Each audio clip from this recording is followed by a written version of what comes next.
Clorox Sentiva smells like grapefruit. Cleans like Clorox. And feels like...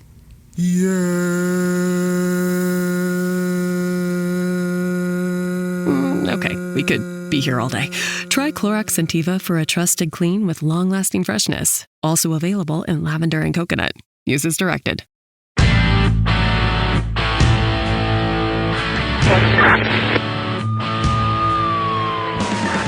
The kind of old-fashioned cop who preferred working the streets and making arrests to taking tests toward promotion. He was the closest thing New York had to a Dirty Harry. This is One Tough Podcast on the OG Podcast Network. Here's your host, Bo Dietl. Welcome to One Tough Podcast. I'm joined here, like always, by Carlo. Good to be here. Today, I'm really pleased. A real hero to me. We're having our first interview with, I say first because maybe we'll have him back because he's a very interesting guy, FBI counterintelligence operative, security expert, speaker, author, Eric O'Neill.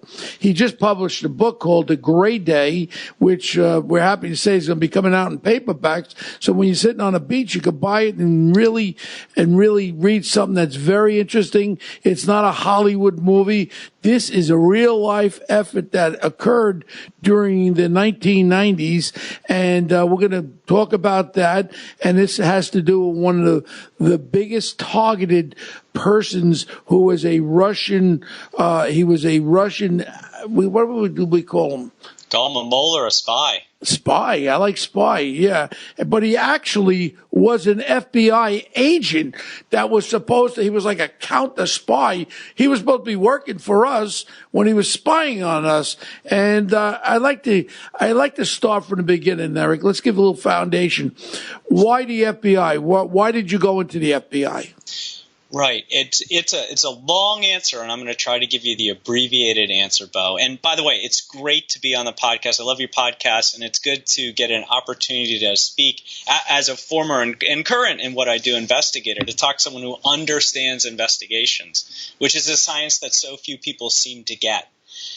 I joined the FBI because I didn't go to the Naval Academy. That's the short answer. I was supposed to go. I ended up going to Auburn University. I fell in love with Auburn University, and I stayed, graduated, then came back to Washington, D.C., and worked as a consultant and just wasn't happy. I wanted to do something more. I wanted to serve my country. I wanted to do something that makes a difference, which is what you do when you're in your 20s. Yeah. So I applied. I applied to the FBI, the DEA, the NSA, the Secret Service, the CIA, every acronym I could find back then. You didn't go into the service then? I didn't, no. And I always regretted that. I come from a long history of O'Neill's and my mother's family, Gemelli's, who served in the Navy primarily, but also my grandfather on the Italian side. I'm half Irish, half Italian. Well, I'm half served Italian, in the half Army. German, but we have another wonderful friend of mine, another O'Neill, that popped the head off that big Bin Laden creepo. There you go. Robert O'Neill. Rob O'Neill. Yeah, he's a good friend of mine from Fox, too. But please, go ahead. So then you took all the tests, and who called you first? Right. So I did. I went through all the battery of tests for a number of different services, and the FBI called me first to give me my Quantico date. So I said yes, and the next day I heard from the DEA recruiter, Drug Enforcement Agency, who was desperate to get me to come on board there. And I have never heard a guy curse more than that guy when he found out the FBI got me by 1 day. Yeah. So I joined the FBI, and I joined the FBI. I was 22 at the time, so I was too young to go to special agents class. You had to be 25 back then. But they asked me to join a group at the FBI called the Investigative Specialists, what we call the Ghosts, who were back then classified. So it was a completely undercover. You go to the academy, you get a shield and credentials. The only difference between them and the agents is you don't make arrests, and I think the pay is a lot less. And primarily what we did is we investigated spies and terrorists. So we Did they set you up? Did they set you up with another identity? Because in the NYPD, and I'm a retired detective, in the NYPD, we used to have where the guys would go into the academy. They pull them right out of the academy. This is during the 70s. We had the Black Liberation Army. We had the Students for the Democratic Society. Had all these splinter groups. And when they saw someone like Young that they pulled them right out of the academy. They gave him a different identity. You were not signified as a cop. In other words, you weren't a NYPD person. You had a whole other identity. Right. Is that how they set you up to? In the spy game, we call that a legend. That's the technical term for that complete different identity you get. There were times when you could use a legend or would need to be under a legend.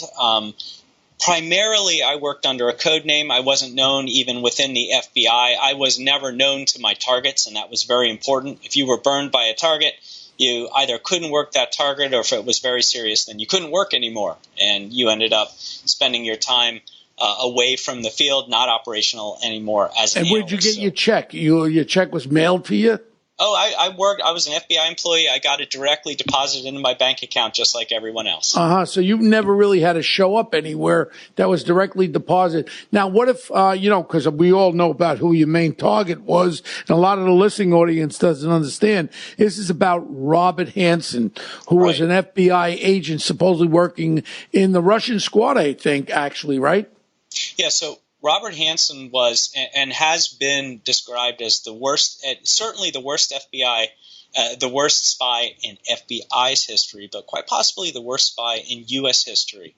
He spent 22 years spying for the Russians, and he was an FBI agent responsible for counterintelligence. That means countering the spying activities of Russia. So he was supposed to find the Russian spies, but he was indeed a Russian spy. So there was a point in his career where he was tasked to find himself, which is the best place to be if you're a spy. So for 22 years, the FBI and the entire intelligence community in the United States had been on the hunt for this mole that we knew was in the intelligence community, but we just couldn't find him or her. We didn't even know if it was a guy or a gal. We didn't know where this person was. Well, what was some of the, without reading your book, which I have to admit, I didn't read it yet, but Carlo, you order it up, pay full price. I'll read it over the summer. But what was some of the direct factors that made the FBI believe that? Did they send some erroneous information out where you knew it was coming back from them? That's what I would do. A number of things that were happening throughout, particularly the 80s. So in the mid-80s, there was what we call the Year of the Spy. And during that year, we lost all of our assets working for us in Russia. That meant that they were either being killed, they were being terminated basically by the Russian government or by the Soviet government, or they were being arrested and sent to prison and disappeared. So all of the Russians, the Soviets who were working for the United States, for the FBI and the CIA, all of our most highly classified people were getting disappeared by the Russian government. So that usually means that you have a mole. Plus operations we were running that we had invested millions and millions of dollars in time and entire careers in were failing. And there was no explanation for it other than there is a highly placed mole here in the United States that's handing this information over to the Russians. Wow. And so, in other words, was Hanssen actually in charge at any time of these moles that we had in Russia? Was he in charge of that? He knew their identities, yes. So He was giving their names up. And the two individuals that we could prove that he gave up and were killed were given the death penalty in Russia for being traitors. He gave up because he felt that they could possibly tell the FBI that the mole was in the FBI. Wow. Now, was there any of Americans that were killed because of Hanssen's activity? No, that information, if that happened, that never came out. But no, there's no evidence that an American. So these were Russian moles that we had spies in Russia who were Russian who were reporting back to us. Right. So these were people in the Soviet Union who were very high-placed intelligence and military officials who didn't believe in the communist nonsense and were helping America. because they believed in us. So these were our patriots in a way who were Russian citizens but were working for the United States, who were helping us.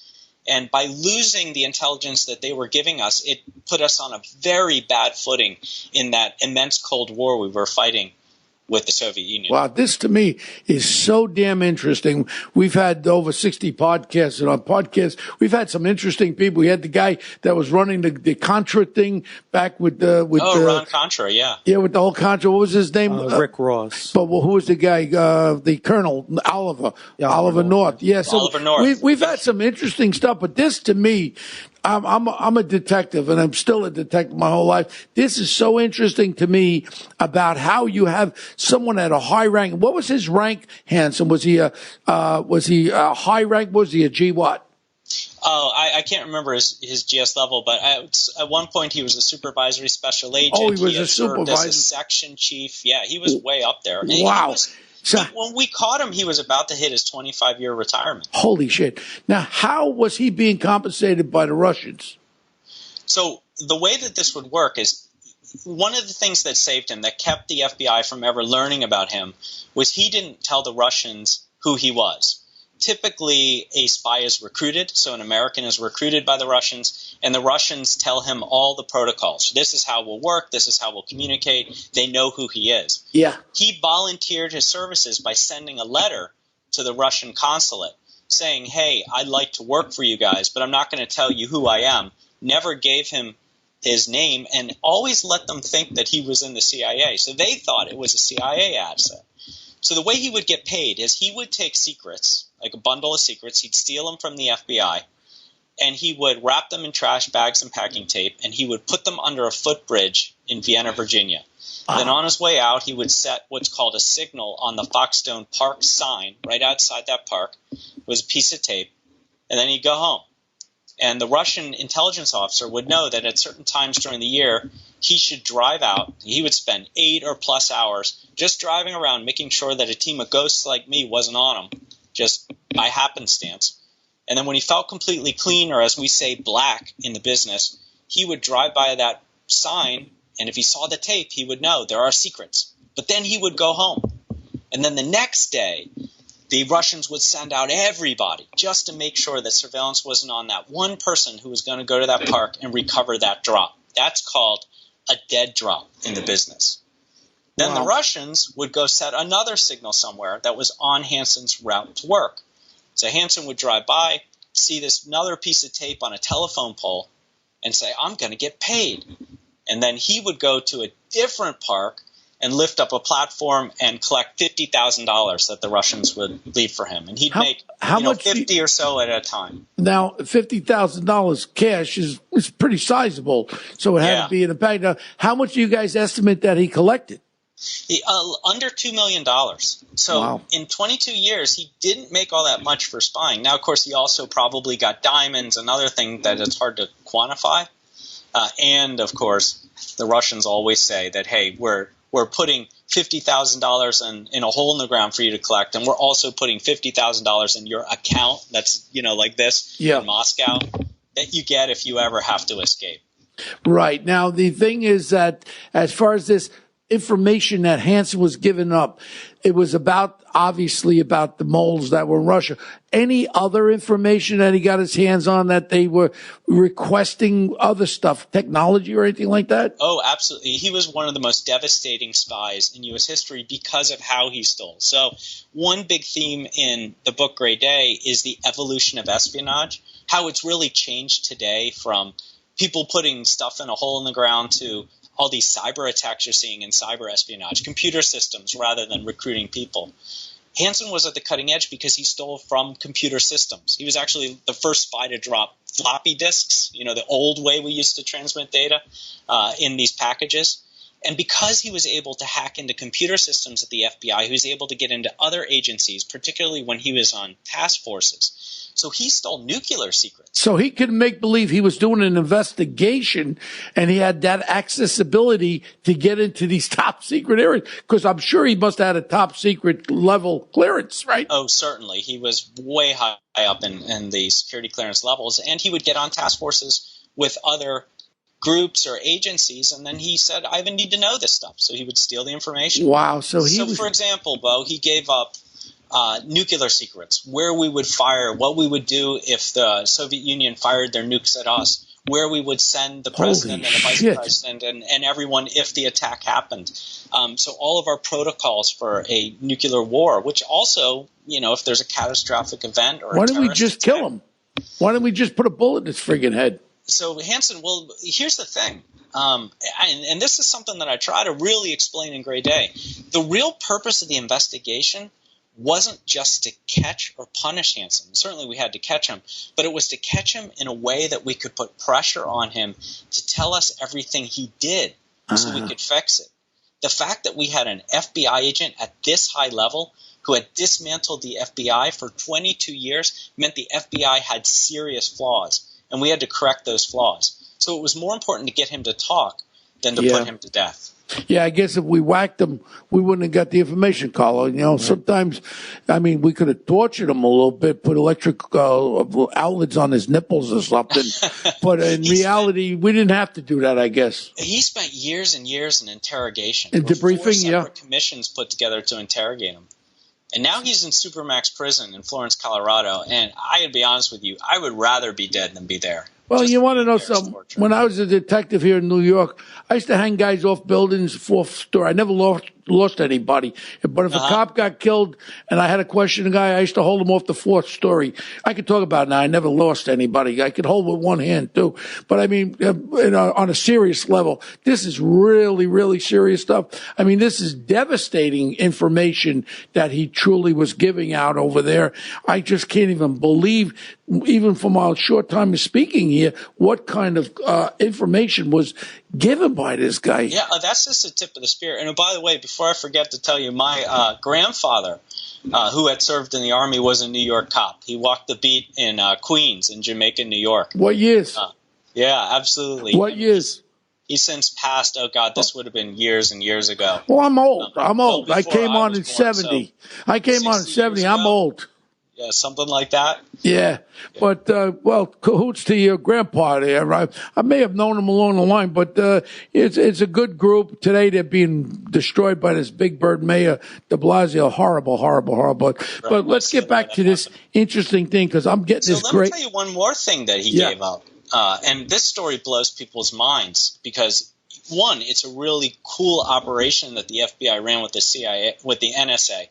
So FBI and NSA got together and said, we got to spy on these Russians. We got to figure out what they're doing. This is in the height of the Cold War, and the Soviet Union had just built their embassy here in D.C. on Tunla Road. So the FBI and the NSA get together, and they dig a tunnel under the road between this house that they bought and the Russian embassy. And at the end of the tunnel, they put a listening device, and we could hear everything the embassy was saying. So can you believe that? Wow. All the secret stuff they're saying, we're listening to and translating. The problem was, even before the tunnel was finished, Hanssen had given it up. Wow. So they knew that we were listening. So what the Russians did is give us fake information for years. Jim Fox, the assistant director who died, Jim was in charge of this Russian thing when I think the embassy's still on 67th Street in New York City. And we had he was telling me, we used to go out and drink a lot. We used to drink a lot of Smirnoff, and he would tell me stories about, when they were watching them over there with the eavesdropping devices and all that. Obviously, anything important, they knew everybody was listening, so they wouldn't even talk. But, very, very interesting in this respect. When you think about it, being an American, what this guy, he elevated himself up to one of the highest positions in the FBI. And we know what's going on today with the advent of what's happening with President Trump and what happened with Schmuck and Shuck and all that crap. It just hurts me, because the agents that are out there, 99% of the hardworking agents are being smeared by these higher level schmuck political idiots, where the FBI should never be politicalized in any shape or way or form. That's our police of our government. And it hurts me of the hardworking agents that are out there who have to be smeared by these idiots. That's the only word I can use. So what's your feeling about the FBI being smeared like this? Yeah, I'm going to agree with you. And I was in the FBI a long time, and in that time, I could tell you, especially being a field operative, the bureaucracy drove me nuts. And I understood it was an agency, and so there was a lot of bureaucrats, but we always felt that tension between the people at the top who have to deal with the politicians and the crazy things they'd come up with, and the real stuff that we had to do in the field. At the end of the day, the FBI are a team of investigators, an agency of investigators, and investigators must always remove themselves from the surrounding things that provide tension to the investigation. And the way that I describe it is an investigator has no room for bias. If you bring preconceived notions or your own ideas into an investigation, you've corrupted the heart of the investigation. You have to go in as a blank slate and just find the facts. And I feel like in our political craziness today, the FBI fell into that quagmire of making decisions that they shouldn't have made, and getting away from the pure heart of what the FBI is supposed to do: conduct investigations, find the facts, and hand those facts over to the civilian political decision makers in politics who use those facts. Before we talk about what you do now, Eric, but just to finish up with Gray Day. Now, Yes. all our listening audience out there was a film that was made called Breach. Yes. And were you involved with that film at all?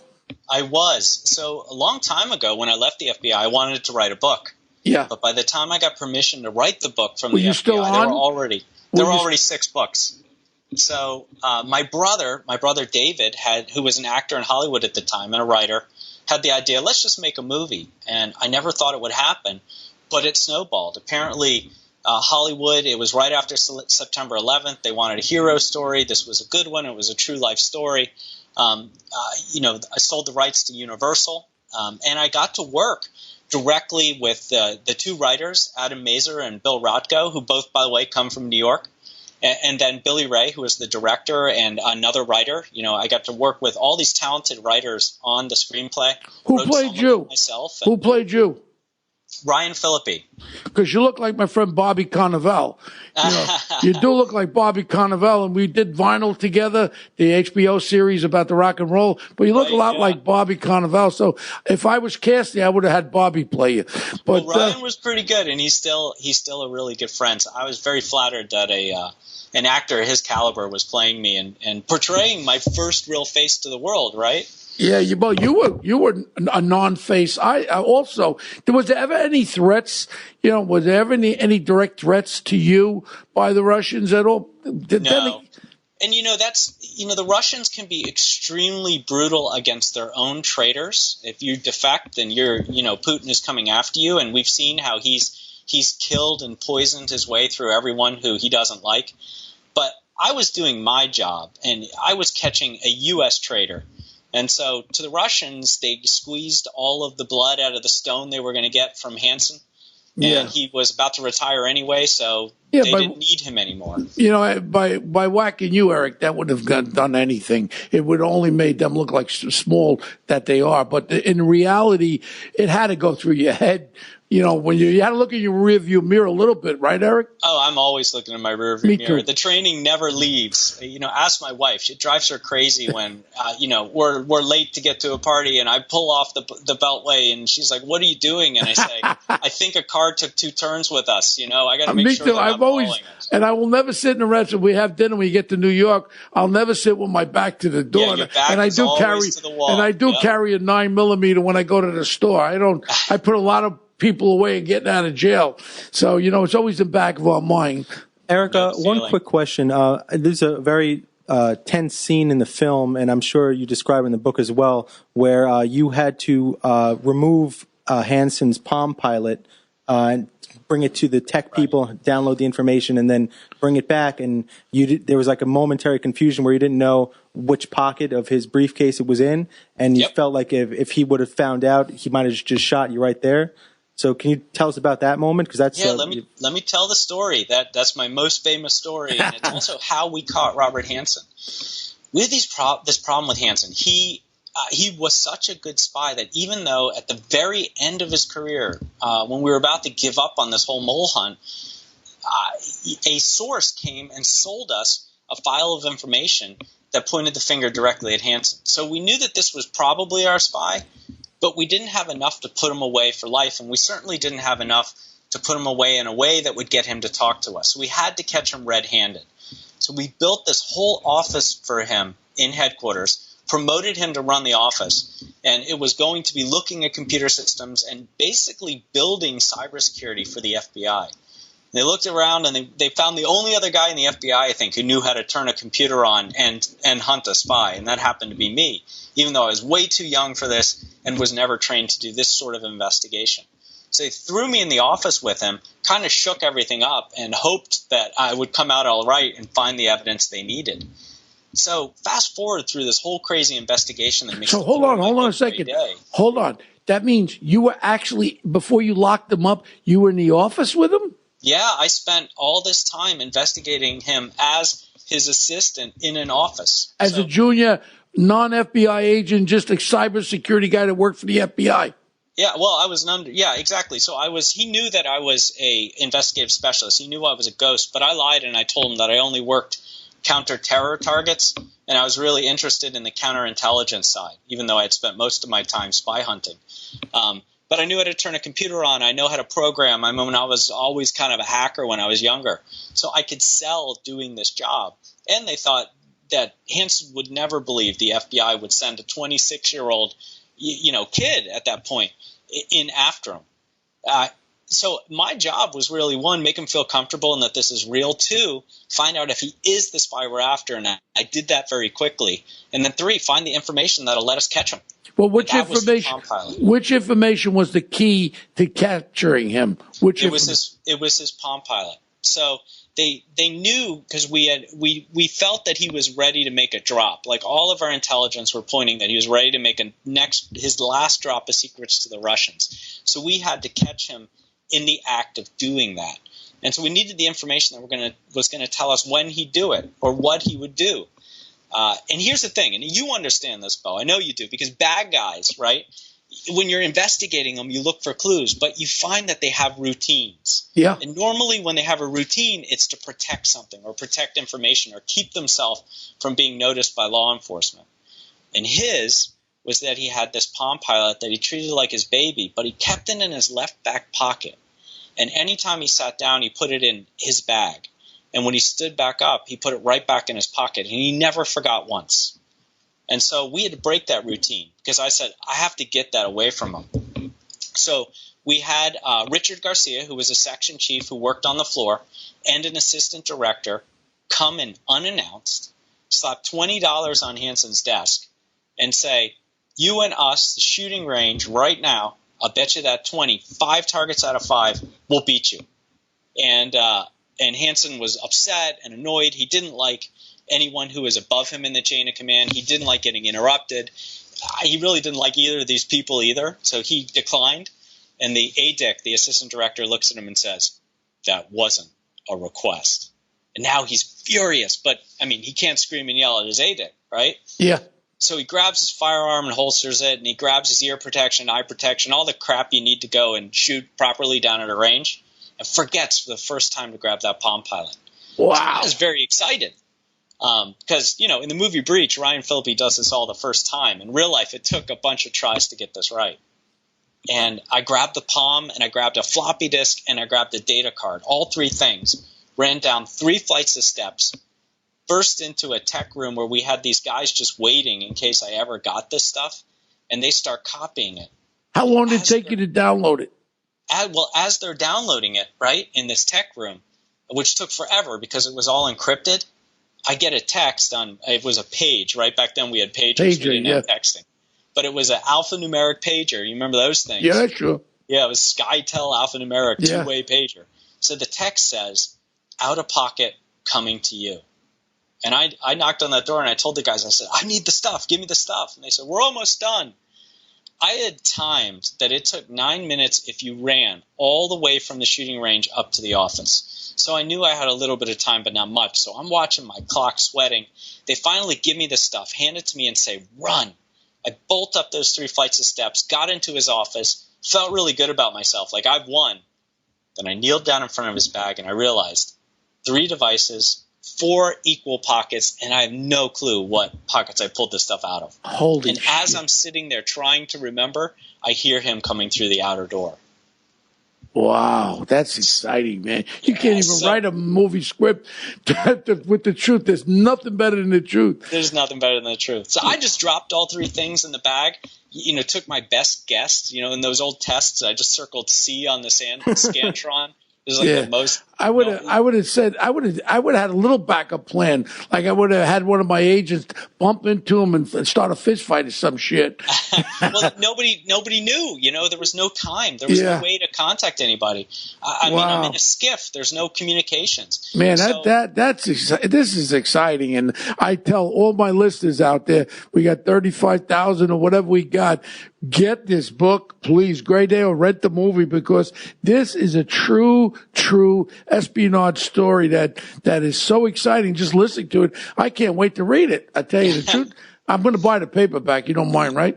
Yeah, you'll learn a lot too, because it's not just a story of how we caught Hanssen, and that is a first person narrative, but it's also the evolution of espionage and how it's changed over the years. It's what became a big theme of the movie too is what it was doing to me and my wife and my marriage, working undercover. It's hard to work undercover. Mm-hmm. You bring all that crap home. Oh, the family suffers from it. It definitely, it's unrewarding. I have a lot of my friends. Matter of fact, some FBI agent went deep undercover with organized crime in that, and it's your life is disturbed, almost as bad as running for mayor of New York City for 2 years. That sucked too against Big Bird de Blasio. I can believe that. Yeah. Right. So now let's go on to when did you leave the FBI? What year? So I left the FBI in 2001. We caught Hanssen in February of 2001, and I left by May. Did you get a pension? Oh, no. I wasn't in the FBI long enough for a pension. Wow. Okay, so then you decided you founded the Georgetown Group. So what do you do at the Georgetown Group? So there were a couple steps between then. So after I left the FBI, while I was in the FBI, while I was working this case, one thing that made it real stressful is I was at law school over at George Washington University. Law school also? Yeah, so I was going to school at night and working this investigation during the day and just trying to balance everything. I was also a newlywed. So this is like the wrong time to try to do all of this. And but I did. I just didn't sleep. That's how I did it. And I was about to finish law school, so I decided to leave the FBI and see what I could do with my legal career. So I left the FBI, finished law school, and went to go work for one of the huge law firms. It's now called DLA Piper. Oh, yeah, I know very well. For years, doing national security law and government contracts law and government affairs, so government-related stuff that I understood. And after 5 years of that, I decided to start my own business, and that is the Georgetown Group, which is investigations. We do high-level corporate diligence type investigations, which is back to that fun stuff I was doing at the FBI. I'm also a ridiculously prolific public speaker. I love public speaking. I love getting in front of crowds. I fly all over the world to do that. And I work for a nonprofit charity that does humanitarian work all over the world called Global Communities. Well, you sound like you're busy. Yeah. Well, that's how I still practice law. Yeah, I started my company 34 years ago when I retired. We do a lot of corporate investigations worldwide also. And one of the areas that I'm involved in right now, I bought the keystroke encryption patents. So we own the keystroke, 3 of them. This company had them. We bought them for $9 million. They weren't doing anything. I introduced them to First Data, to Aon, and to Verizon. Matter of fact, you download software. It's not the win-all, because we know our hackers are going to get in one way or another. People open emails and all that stuff. But what this does, even if they get in there, they can't see when you keystroke them what it is. It goes right down to the kernel. It's pretty interesting stuff. Simple. It's a lot. It's very simple, but it's yet another tool. And you know yourself in cybersecurity, you'll never stop hackers. They'll get in one way or the other. But this now is a tool where once they get in, they can't see what you're doing. So it's just another piece of a component. Another piece of the puzzle. Yeah, so I'm involved with that. We do a lot of cybersecurity ourselves. But again, in the investigations, like I always say, if I'm investigating a CEO for stealing, or if I'm investigating a murder. As a matter of fact, we just broke that case in Kentucky with the federal witness that was killed along with his wife and the next door neighbor by the American airline pilot, right. First officer. He was able to find top secret stuff that this Army guy had in his house. The Army guy was assaulting his wife and the kid. 3 years after the murders, they had nothing. So we got involved with him, and a couple of our guys who are experts in the ballistic field, he used a Glock.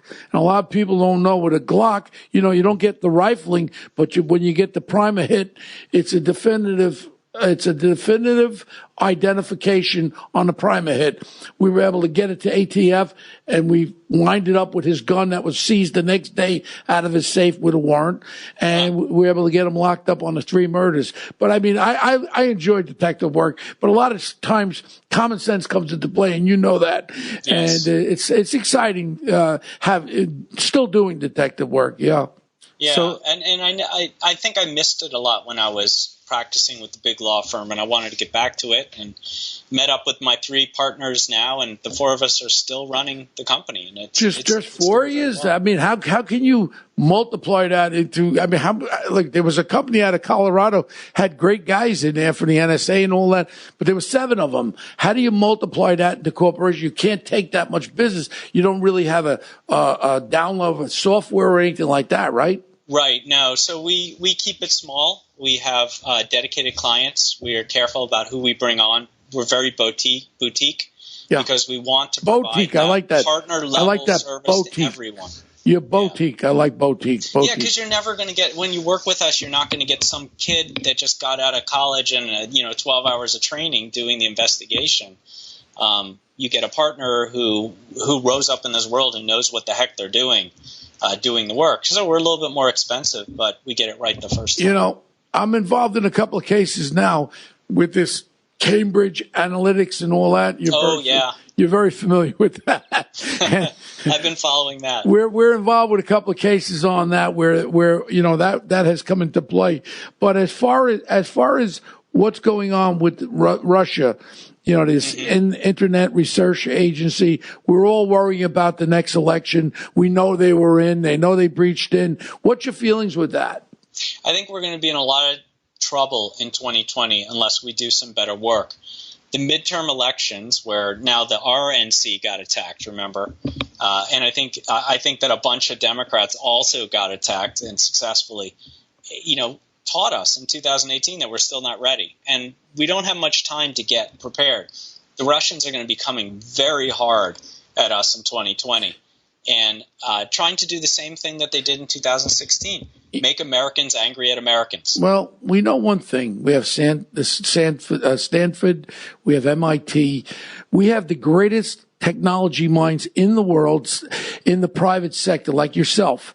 I mean, the federal government has to put all these brains together, because when they built the internet, we know one thing: they didn't build it with who built it? That guy, the vice president guy, Gore. When Gore built the internet, they never built the internet thinking about security. It was just built. In reality, a lot of openings were there. Hence, now with what's going on with the hacking and all that.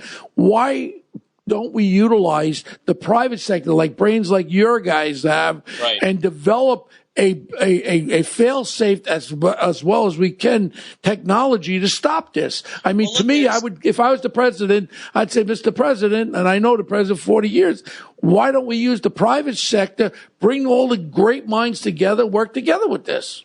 Yeah, I think that there are a couple problems. One, in politics, the DNC, if we just look at 2016, had terrible cybersecurity. Even though they were warned by the FBI that they were going to be attacked, the chairman of the Hillary campaign was using his Google account without any security on that account. Nothing that you could turn on was turned on in order to transact all his business, and they were able to steal the entire account.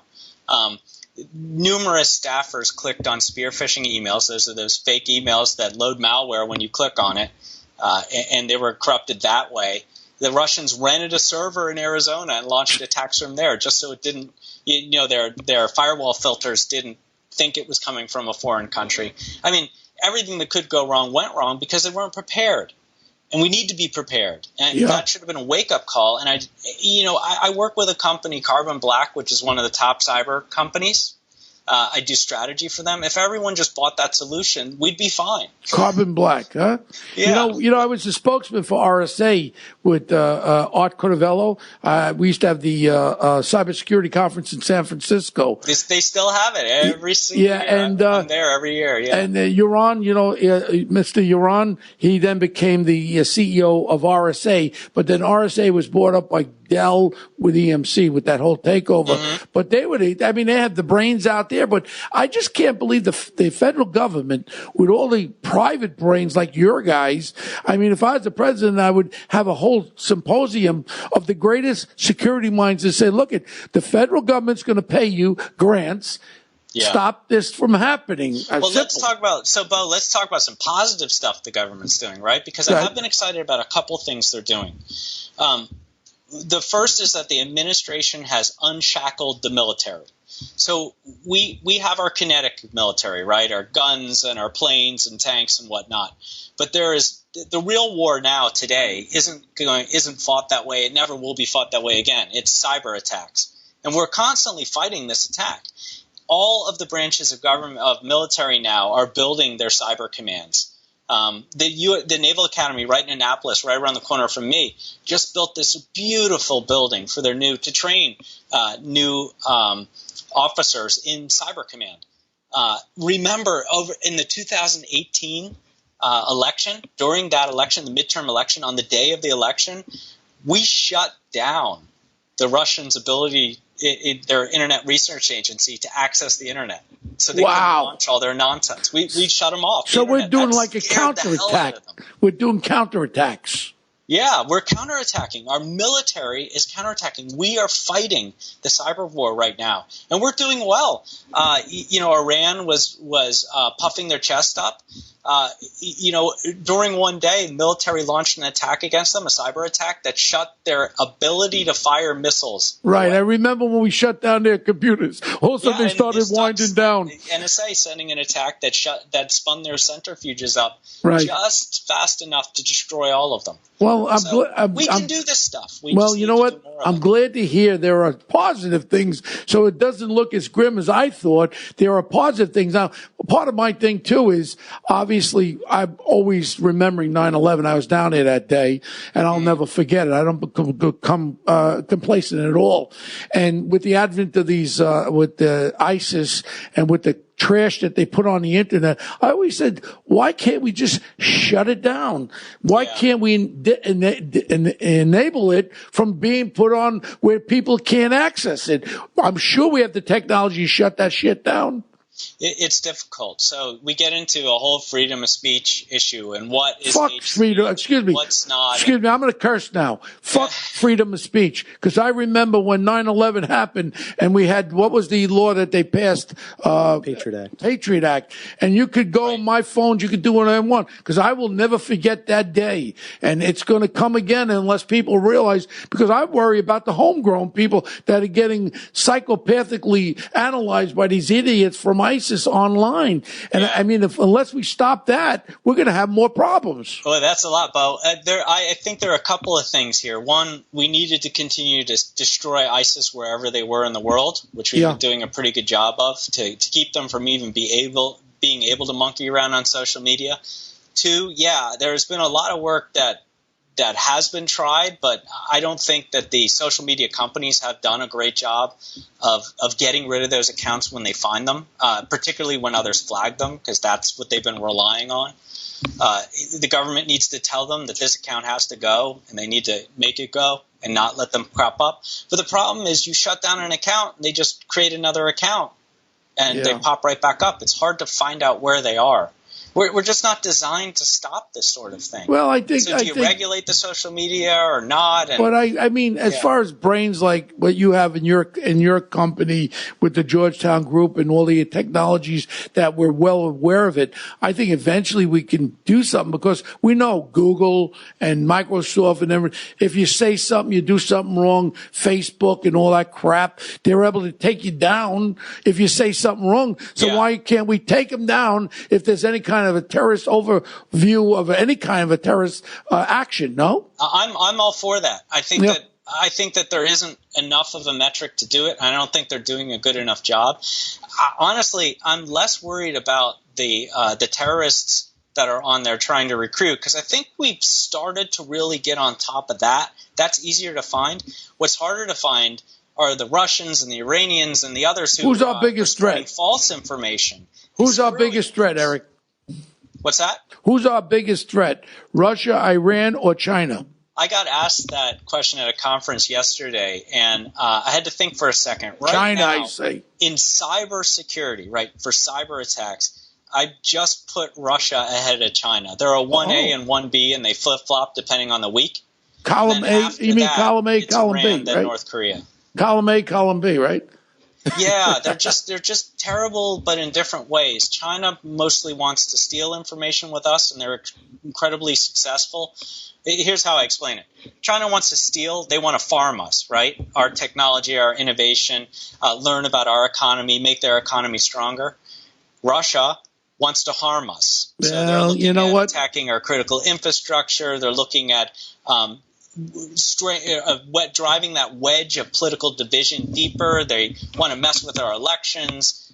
They're all over our social media trying to fool us. They want to steal technology. They spy on us, which is why they kind of went ahead of China. If you look at the history of the last 50, 75 years in China, the whole doctrine, I mean, there was, I think, something like 40 million people murdered, Chinese people murdered by the government over the they're a brutal My point is dictatorial regime. They also have this view of taking over the world.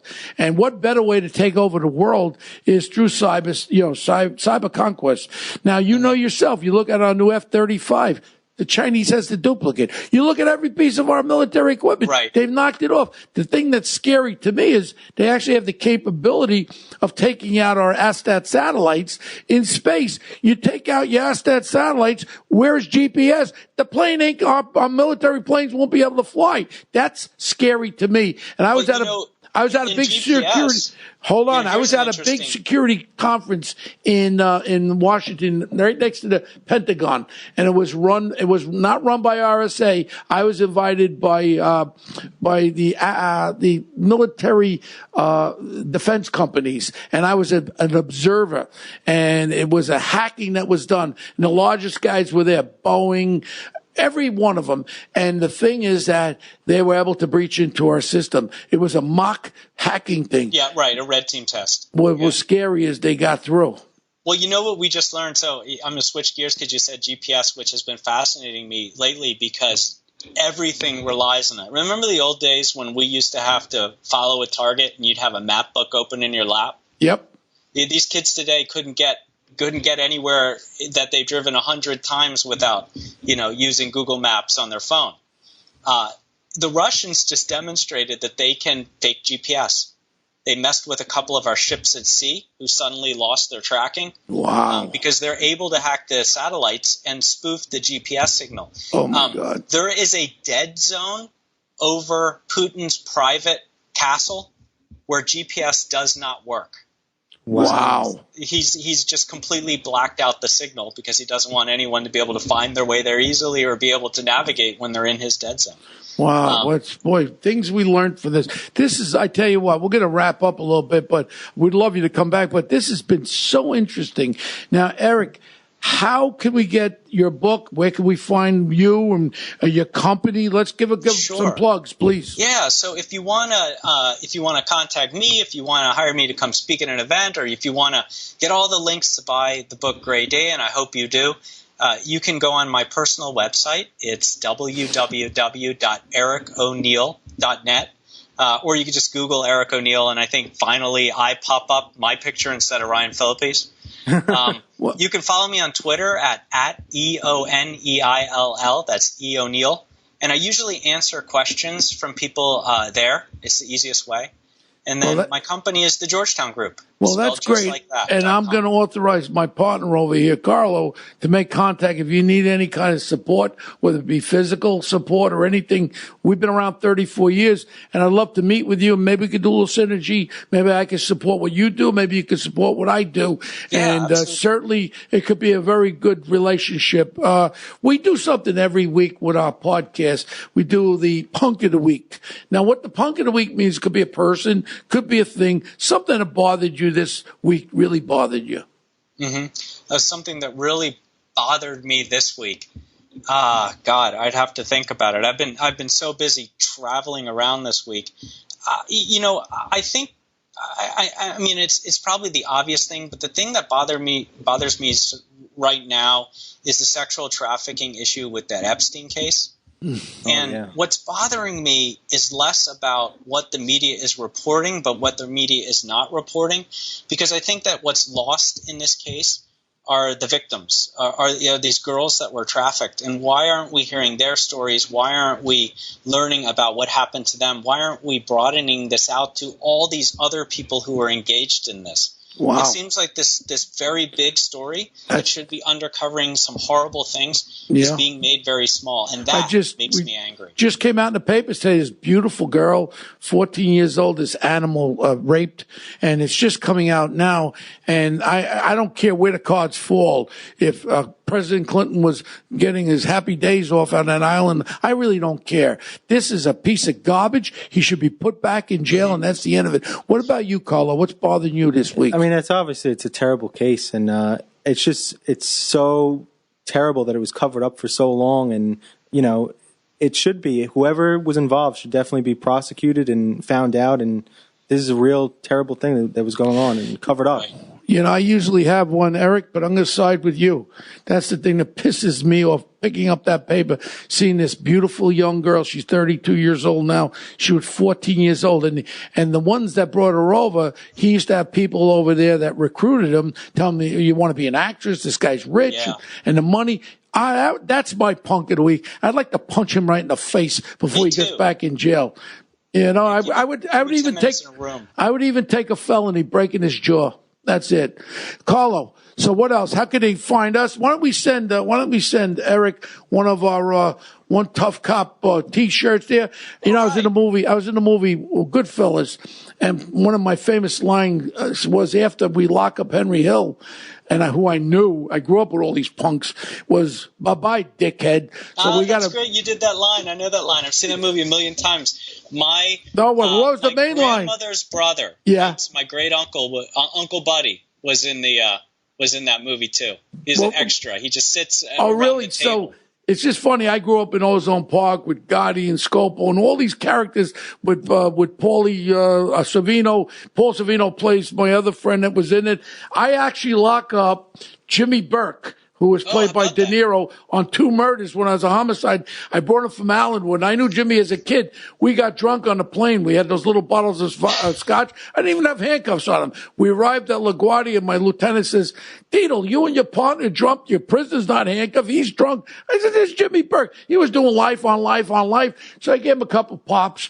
But it was a different time. Today, they would be locking me up. But it was a great movie. We've got a big one coming out called The Irishman, coming out in the fall, with De Niro, Pacino, Pesci, Harvey Keitel, Bobby Cannavale, Bo Dietel. They gave me a really great part, and we're looking forward to that. How can they find us, Carlo? All right, so you can find us on social media. We're at One Tough Podcast on Twitter. Bo is at Bo Dietel on Twitter and at The Real Bo Dietel on Instagram. You can email us all your questions, onetoughpodcast@gmail.com, and we'll see you next week. And again, when you come to New York? I'm not anytime soon, because I'm going to take some time this summer. But next time, let's get together. And I thank you so much. One of the most interesting podcasts I've had, because you are one interesting guy. God bless you and your family. Got kids?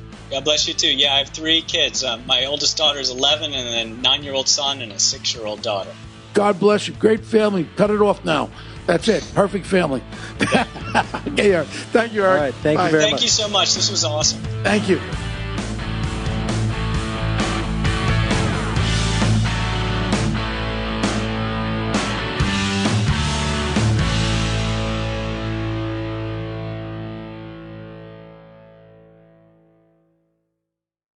Hello, folks. Larry Kudlow here. Pay attention, because China is leading the largest anti-American alliance since World War II. One that's already dumped U.S. bonds, grabbed 43 million acres of our farmland, and is plotting to dethrone the dollar. That's why IRA and 401k savers are protecting their savings with gold. Please go to freegoldguide.com/Kudlow or just call 800-621-3908 for your free gold guide on how to protect your wealth with gold 100% tax-free.